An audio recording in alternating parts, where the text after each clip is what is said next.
플러스 부탁드리겠습니다. 예, 안녕하세요. 전국에 계신 우리 네오 사나 멋진 저 팀에 있는 여러분들, 오늘도 또 이제 장래 미래 네트워커의 리더가 되려고 하시는 분들, 이제 수요일 날 우리 그야말로 다이아몬드 스쿨입니다. 다이아몬드 되기 위한 그런 덕목을 갖추는 그런 시간이죠. 자, 그래서 오늘은 개성 플러스도 있지만 개성 플러스와 또 하나를 좀 같이 좀 배워서 알아야 될 것 같다는 생각이 좀 들었습니다. 요새 개성 플러스 배워서 사람들 이렇게 타입을 보니까 이것저것 좀 많이 보이십니까? 예. 우리 강윤주 사장이 많이 좀 보이세요? 사람들이 좀 보여요? 예. 예, 이렇게 내가 못 보던 거를 보게 됩니다. 그러면 내가 맞춤형으로 그 사람을 이렇게 후원할 수 있는 힘이 생겨요. 그런데 개성 플러스까지 잘 몰라도 맨 먼저 그 사람이 갖고 있는 두뇌 타입을 분석하는 방법이 있습니다. 오늘은 그걸 좀 배워보면서 그 다이아몬드 스쿨의 3덕, 이것이 마음 공부이기 때문에 같이 이제 섞어서 좀 해보도록 하겠습니다. 아시겠죠? 그래서 화면 공유를 좀 하겠습니다.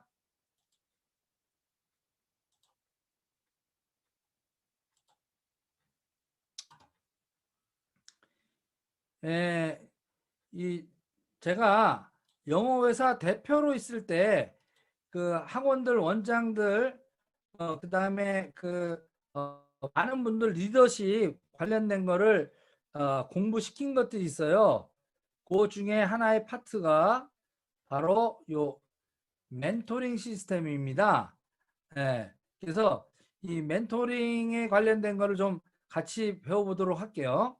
원래 네트워크 리더십은요, 나를 따르라 하는 리더십하고 좀 달라요. 멘토링 코칭을 해야 돼요. 멘토링은 뭐고 코칭은 뭔가, 그런 어떤 유래를 좀 배워보는 시간을 좀 먼저 갖도록 하겠습니다. 자, 슬라이드 쇼로요. 한번 볼게요. 자, 그래서 멘토링이란 뭐냐? 딴 게 아닙니다. 이 멘토링 유래를 한번 보시면 여기 이제 그림에 나오는 두 분 있죠? 오른쪽에 계신 분이 멘토입니다. 여기 요 분이 멘토예요. 요 분이 멘토예요. 멘토. 손을 가리키고 있고 요게 제자입니다. 요 제자. 근데 이 제자가 누구냐? 바로 오디세우스라고 하는 그 영웅이 있어요. 그 그리스 로마에 나오는 이제 트로이 전쟁을 소재로 한 그 저자에 등장하는 오디세우스 왕. 그러니까 오디세우스는 여러분들이 잘 아시겠지만 트로이 전쟁 때 그리스 연합군의 총사령관직을 맡은 분입니다. 그래가지고 그 전쟁에 나가려고 하니까 어린 왕자 텔레마쿠스가 좀 이렇게 밟히는 거예요. 너무 어리니까. 그래서 내가 원정을 가서 한 10년 정도 전쟁을 해야 되는데 이 10년 후에 돌아왔을 때 잘 좀 키울 수 있는 그런 지도를 맡겨서 스승 역할을 해줄 수 있는 사람을 찾았습니다. 그랬더니 멘토라고 하는 친구가 있어서 그 친구한테 맡기고 전쟁에 갑니다. 그래서 그리스 연합군이 트로이, 그때는 강대국이었어요. 그래서 트로이에 들어가서 어떻게 한 10년간 성을 함락 못하고 헤매게 됐습니다.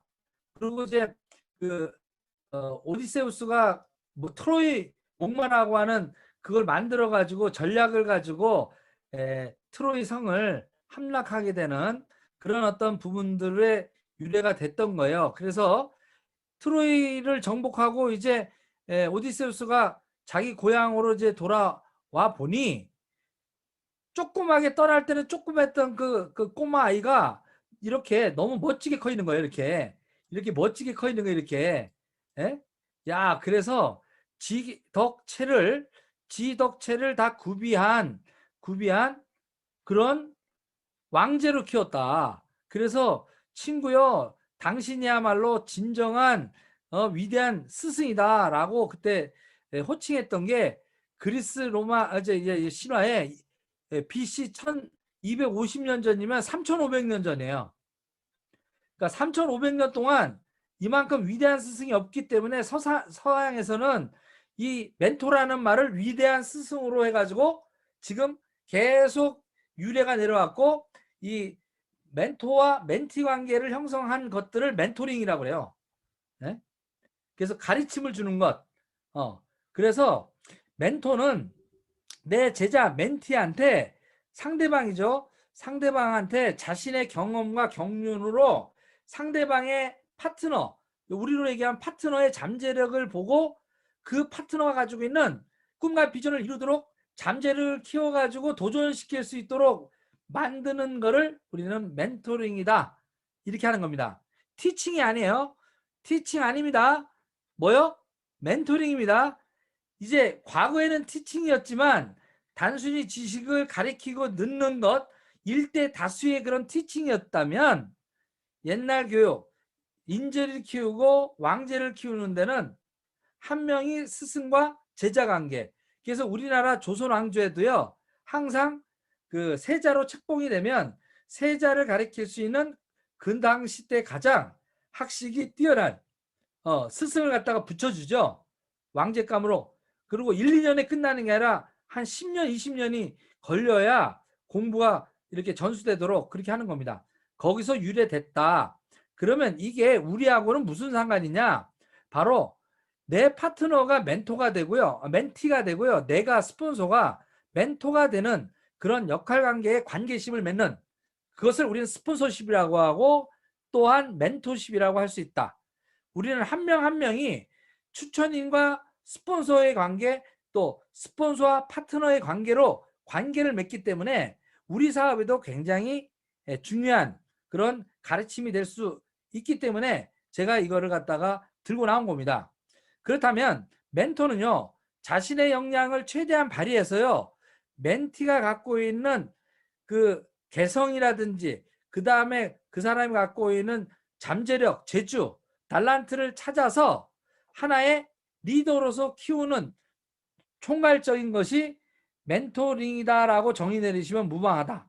그래서 요새 그 학교에서도요, 이 멘토와 이 멘토 시스템을 갖다가 많이 하는데요, 이런 부분들을 여러분들이 참고하셔서 이제 스폰서분들이 멘토 역할을 하도록 본인도 공부를 많이 하셔야 되고요. 이 멘티를 잘 이끌어 주셔야 돼요. 가르치는 게 아니에요. 가르치거나 막 이렇게 지시하거나 명령하는 게 아닙니다. 스스로 할 수 있게끔 코칭하는 거예요. 그래서 멘토링 코칭이 나온 겁니다. 그래서 이제 코칭의 정의도 알아보도록 할게요. 코칭은요, 인생, 경력, 비즈니스, 조직에서 뛰어난 결과를 달성하도록 도와주는 지속적이며 전문적인 관계를 맺어서 코칭하는 것이다. 이렇게 코칭 연맹에서는 얘기하고 있고요.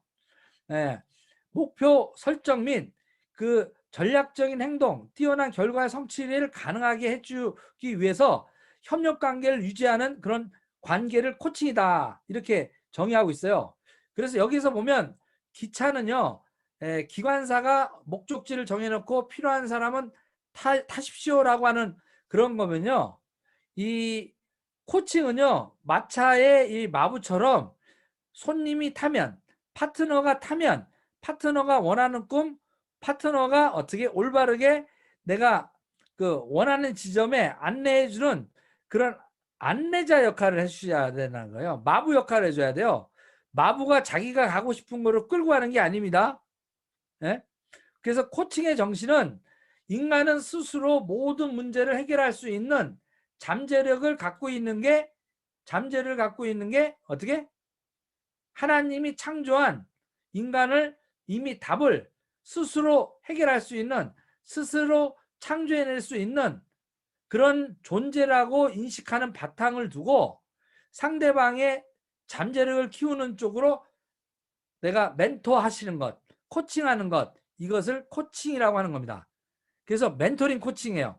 내가 스폰서로서, 멘토로서 파트너에게 잠재력을 키우는 그런 부분들, 그래서 앞으로 여러분들이 그런 관점에서 내가 나를 따르라 이렇게 끌고 가는 기차의 기관사가 아닌 내 파트너가 원하는 방향을 잘 들어주고 이끌어주는 코치가 되도록 하자 하는 겁니다. 그러면 지난번에도 한번 얘기했지만 이 나를 따르라 하고 지시하고 명령하고 하는 거는 이렇게 아데네 영웅, 테레우스와 폴리페몬의 얘기, 지난번에 벽화 얘기를 했죠. 침대 얘기했죠. 종합하면 두들겨 패는 자, 늘려 죽이는 자, 요걸 갖다가 어떻게 다마스테스라고도 하고 폴리페몬이라고 하는 그런 괴물을 뜻해요. 이거는 아데네 그 교회에 캐피소스 강에 살면서 여관을 지어놓고 나그네가 이제 들리게 되면 집에 초대해 놓고 하룻밤 잘 때 잘 먹이고요. 침대에서 잘 때 쇠침대에 눕혀놓고 침대보다 짧으면 다리를 잘라 죽이고요. 짧으면 눌러 펴가지고 두들겨 패서 이제 죽이고요. 다리보다 침대보다 다리가 길면 어떻게요? 목을 자르거나 다리를 잘라서 죽이는, 딱 침대에 맞지 않으면 어떻게요? 다 죽여버리는 그런 잔혹한 괴물을 우리는 페몬이 살고 있었어요. 이거를 테세우스가 가서 그 침대에다 놓고 똑같이 쳐 죽인 이래로 유래가 됐는데요. 이걸 갖다가 일컬어 요새 그 칼융이라든지 그다음에 프로이라든지 정신학회에서는요, 프로크로스테스라고 하는 이런 어떤 것을 하나의 융통성 없이 일방적인 자기 기준에 남의 생각을 억지로 껴맞춰 가지고 아집과 편견으로 상대방을 강요하는 그런 어떤 습성들을 빗대서 얘기하는 거다. 이게 현대 사회에서 대한민국의 부모님들이 사실은 본인의 욕심과 이런 거에 맞춰서 너는 우리가 의사 집안이니까 의사를 꼭 해야 돼 하면서 맞춰놓고 두들겨 패는 교육을 빗대서 하는 얘기거든요. 마찬가지로 네트워크에서도요. 야, 네트워크의 시스템은 이러니까 너 무조건 이렇게 따르라. 이렇게 하시면 많은 파트너들이 고통을 당할 수 있다. 제가 이걸 받아들이는데 아주 20년이 걸렸거든요. 실수하지 마시기 바랍니다. 융통성을 발휘하시고요. 포용력을 내셔야 되고요. 내 스스로가 베풀어야 돼요. 파트너들이 조금 허튼 소리 하더라도요. 싸워서 이기지 마시고요. 들어주시고 양보해 주시고 들어주시는 게 좋아요. 일단 그걸 옳고 그르니 막 너무 싸우지 마시고 분쟁이 생기면요. 그것을 옳고 그름을 따져서 굴복시키지 마시고요. 그냥 들어주세요. 들어주는 게 답인 것 같아요. 대신 일단 들어주시고요. 워낙 시스템적으로 만약에 잘못되면 코칭을 해주셔야 돼요.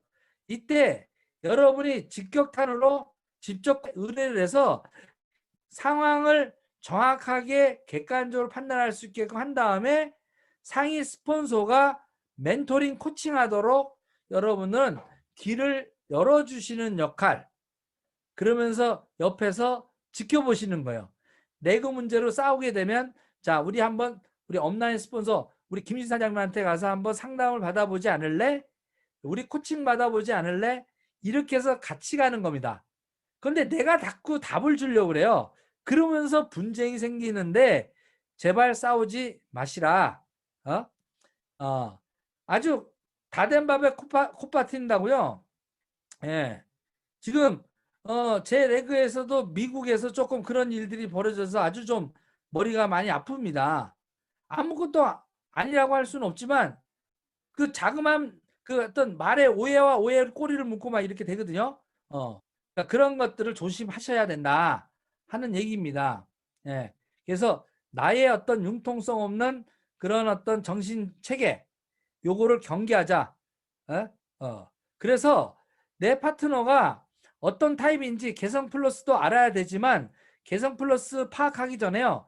더 간단한 방법이 있습니다. 이분법으로요. 좌뇌형 인간이 있고 우뇌형 인간이 있어요. 그래서 숟가락 젓가락 이론이 나온 겁니다. 이게 제가 20년 전에 제가 만든 교환인데요. 숟가락, 젓가락 이러네요. 좌뇌가 발달한 사람은 젓가락이에요. 좀 세심하고 논리적이고 체계적인 사고를 해요. 우뇌가 발달한 사람은 좀 감성적이고 통합적이고 좀 진취력 있고 어떻게 통찰력이 있어요. 직관적이고. 우뇌가 발달된 사람은 숟가락 형태예요. 디테일에는 약하지만 전체적인 것을 볼 줄 알아요.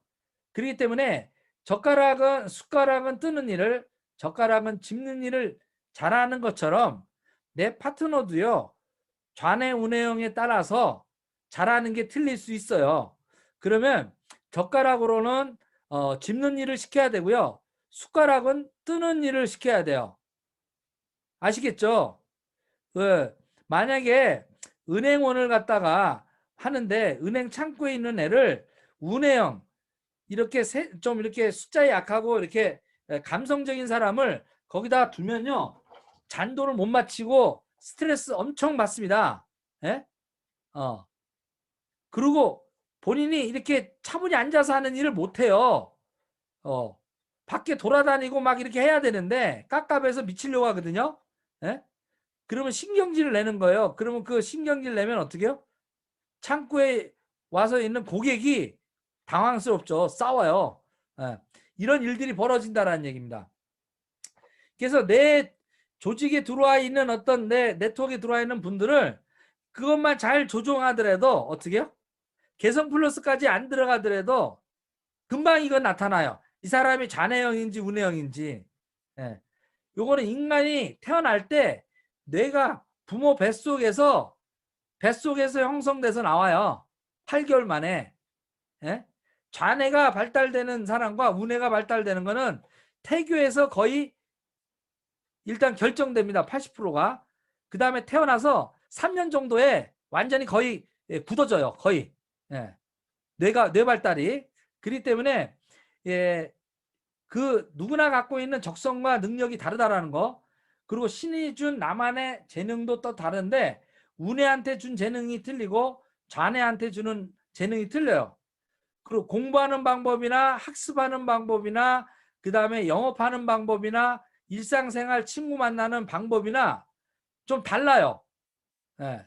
다르기 때문에 맞춤형으로 좀 가셔야 된다. 그래서 우리 파트너가 어떤 두뇌의 타입인지 먼저 알자. 오늘 그거 배워보도록 할게요. 요것이 일단 삼덕에 할 때도 많이 필요합니다. 그러나 인간관계에서 지난번에도 얘기했지만 개성 플러스 때 가장 중요한 게 뭐예요? 장점은 살리고 단점은 내가 보강해 준다. 이게 절대 원칙이에요. 내 파트너의, 내 스폰서의 장점은 살리고 칭찬해주고 단점은 야단치지 말고 인정해주고 감싸줘라, 보강해줘라, 내가 어떻게 커버해줘라. 그래서 맞춤형으로 후원하는 환경을 조성합시다 하는 내용이에요. 예, 요거 관련된 것도 유튜브에 이렇게 찾아보시면 좋은 뉴스들이 굉장히 많이 나옵니다. 내 속의 지도를 찾으니까 가정의 평화가 찾아오더라. 요렇게. 자, 화면으로 나가는 거 잠깐 볼게요. 여자가 이렇게 빙글빙글 다리를 한쪽 중심으로 통해서 시계 방향으로 돌고 있다라고 생각하시면 손 들어보세요. 시계 방향으로. 나는 시계 반대 방향으로 돈다. 예. 요렇게 다릅니다. 시계 방향으로 도는 사람, 시계 방향으로 안 도는 사람. 그죠? 지금은 또 어떠세요? 강유 사장님, 시계 방향으로 계속 돌아요? 시계 반대 방향으로 돌아요? 시계 방향 오른쪽으로 계속? 예. 근데 요 맨 끝을 한번 보세요. 발끝을 봐보세요. 발끝. 발 뒤꿈치를 봐보세요. 중심축에. 그럼 바뀔 거예요. 바뀌십니까? 발이 반대로 바뀌어요? 안 바뀌어요? 자, 요거는 조금 제 화면을 보면서 얘기할게요. 네. 시계 방향은 이렇게 도는 거예요. 네? 시계 반대 방향은 이렇게 도는 거예요. 발이. 네. 요렇게 돌 때 발끝을 요게 주시를 해보세요. 발끝을. 요렇게 뺑글 도는 게 아니라 요 발끝을 보시라고. 중심 발끝을 지켜보고 있으면 이게 반대로 돌아요. 한번 다시 해볼게요.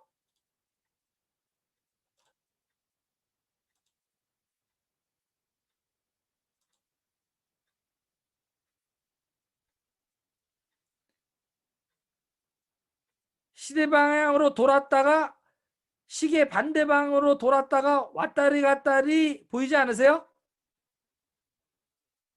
아니에요? 끝까지 한쪽이요? 자, 상관없어요. 끝까지 그렇게 보이신 분은요, 우리 강인주 사장님은 운해형이에요. 지금 정연호 사장님은 좌뇌형이에요. 그게, 예? 시계 방향으로 도는 분은요, 운해가 발달되어 있는 거예요. 시대 반대 방향으로 보는 사람은 왼쪽이 좌뇌가 발달된 사람이야. 우리 저 일본의 이호 사장님은요, 예. 근데 상관없어요. 이게 어느 쪽으로 보이든 간에, 예?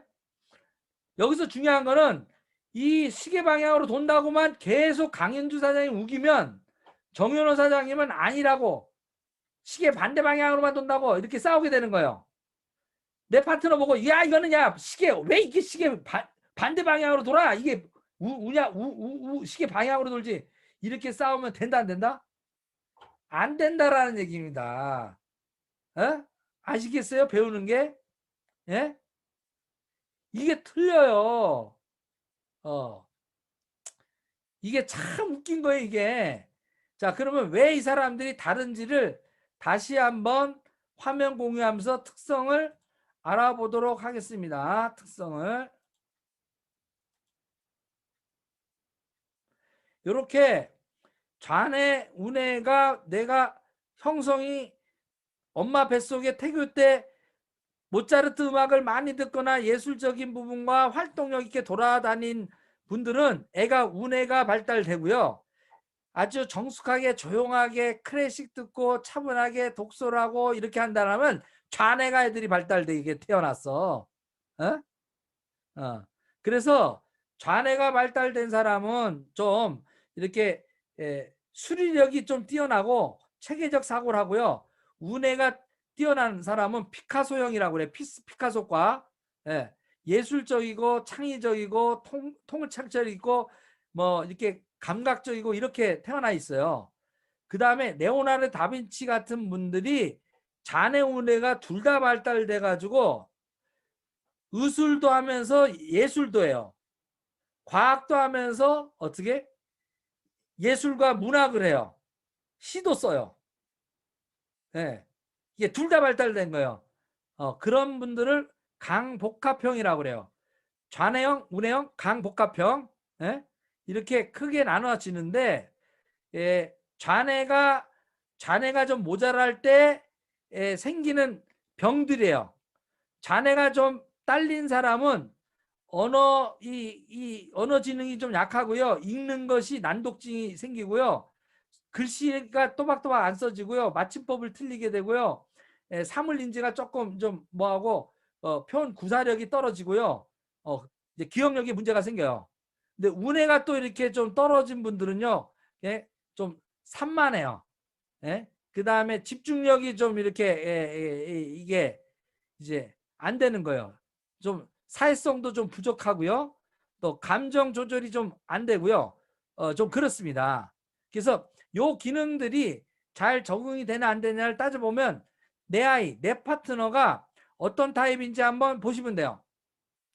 좌뇌 파트너들은요. 이성의 뇌가 발달되어 있는 쪽이에요. 그래서 뭐든지 판단을 먼저 이성적으로 먼저 해요. 그러니까 완전히 먼저 저기 다른 게 아니라 이성적인 것을 먼저 시작한다고요. 감성보다. 운해형들은요. 감성을 먼저 생각해요. 이성보다.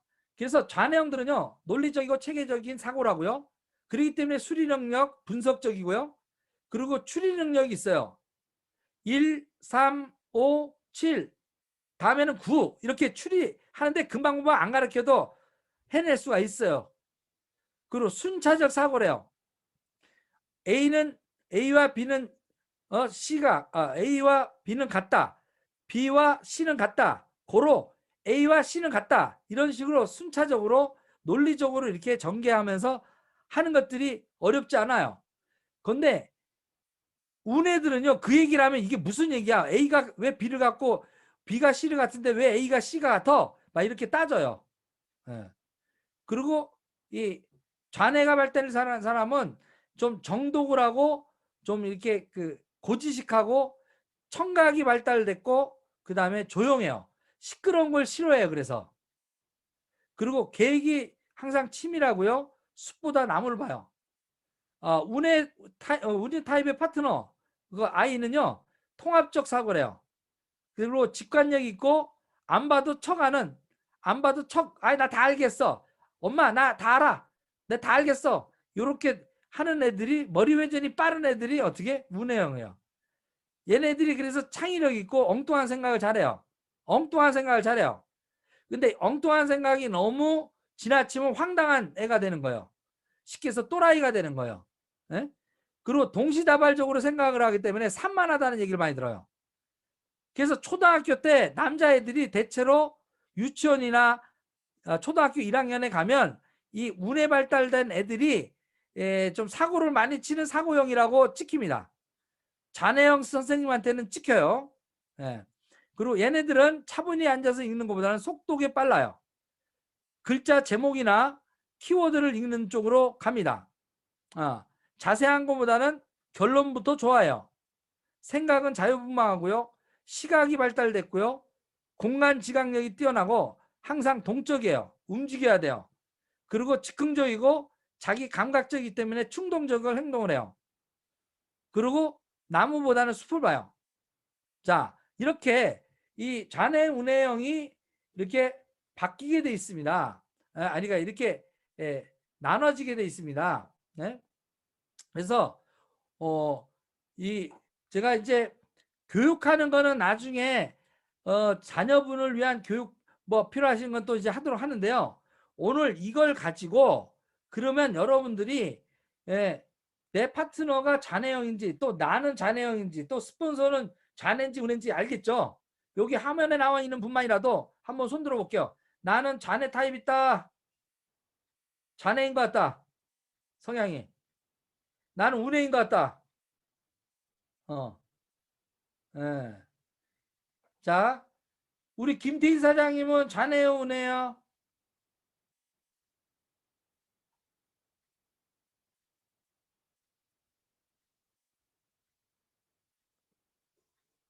음소거가 안 돼요? 지금 이제 손으로 표현을 해보세요. 예? 좌뇌 1번, 운해 2번. 2번이죠, 2번. 운해. 반반? 예? 예. 근데 내가 볼 때는요, 운해로 태어났는데 좌뇌를 갖다가